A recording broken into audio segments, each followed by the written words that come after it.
सवाल है जैसे कि जो कि CISF के पेपर से 2024 में जो आया उससे लिया गया है। तो क्वेश्चन है guys basically the following are the major peaks of the Himalayas. आपको मेजर पीक्स हिमालयाज की दी हुई हैं, आपको उसके हिसाब से हायर टू लोअर एटीट्यूड में जो 4 आपको दी हुई हैं पीक्स, वो आपको हायर टू लोअर लैटिट्यूड में अरेंज करनी है। पहली आपको दी हुई है कंचनजंगा, सेकंड इज़ नंगा पर्वत, third is Nanda Devi, fourth है धौलागिरी। ठीक है, इसको अरेंज करना है। देखो 9th की अगर आपने NCERT पढ़ी है तो वहाँ पर भी इन पीक्स का जिक्र करा हुआ है। तो देखो आंसर जो होगा वो उसका ए ऑप्शन होगा, क्योंकि कंचनजंगा एंड देन धौलागिरी, नंगा पर्वत है, नंदा देवी ऑप्शन इसका होगा। राइट, अब इसकी जो आप ये देख रहे हैं इसकी रेंजेस भी जैसा कि दे रखा है, कंचनजंगा का रेंज 8598 है, धौलागिरी का 8172 है, जैसा कि आपका नंगा पर्वत का 8126 है, नंदा देवी का 7817 है। तो इसको इसी उसमें ध्यान रखना है।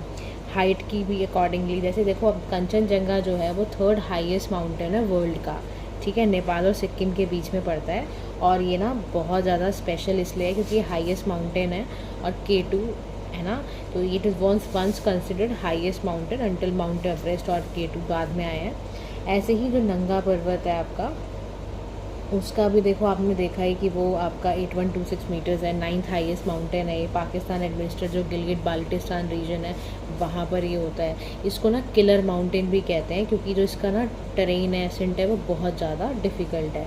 नंदा देवी का देखा जाए तो 23rd हाईएस्ट माउंटेन है, उत्तराखंड में आप जानते ही हो, और ये ना हाईएस्ट पीक है इंटायरली विद इन इंडिया, क्योंकि यहाँ पर कंचनजंगा जो है ना वो पार्शली नेपाल में लाई करता है, इसी वजह से नंदा देवी और ज़्यादा वो हुआ।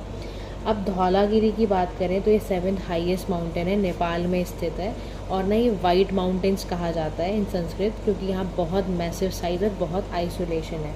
तो इसका जो गाइस ऑप्शन होगा वो होगा आपका ए। ठीक है, और ऐसी वीडियोस के लिए चैनल को सब्सक्राइब कीजिए, शेयर कीजिए और ऐसे प्रीलिम्स के अपने क्वेश्चंस को सॉल्व करते जाइए। ऐसा ही कोई क्वेश्चन आपकी प्रीलिम्स में भी आएगा। Thank you so much.